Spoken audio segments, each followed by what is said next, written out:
တလကိုဘတ်တထောင်ကျော်အရေးကြသွင်းပြီး10နှစ်အရေးကြနဲ့ဝယ်လို့ရမယ် Grow ရတနာတိပတ်ကွန်ဒို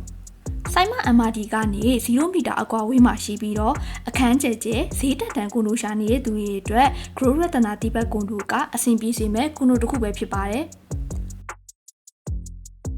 ပါဝင်တဲ့ facility တွေကတော့ကျယ်ဝန်းတဲ့စီမီ outdoor lobby high speed elevator 3 ခုရေကူးရတာကြိုက်တဲ့သူတွေရဲ့အတွက် salt water pool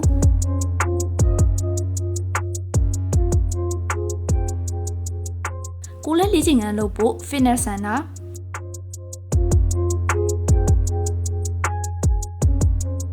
ကျန်းမာရေးအတွက်ထွေးထုတ်နိုင်မဲ့ sauna room အောက်တော့မှာအေးအေးဆေးဆေးအလုပ်လုပ်ဖို့အတွက် co-working space စတဲ့ facility တွေပါဝင်ပါတယ်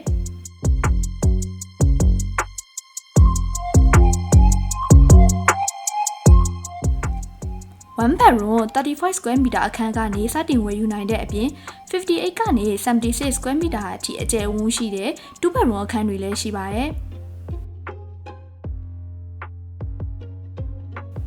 Grow ရတနာတိပတ်ကွန်ဒိုကို10နှစ်အရေးကြစနစ်နဲ့ဝယ်ယူနိုင်တဲ့အပြင်အခုချိန်မှာဝယ်မယ်ဆိုရင်အများဆုံးဘတ်2သိန်းအထိရှော့ဈေးတွေလည်းရှိပါတယ်။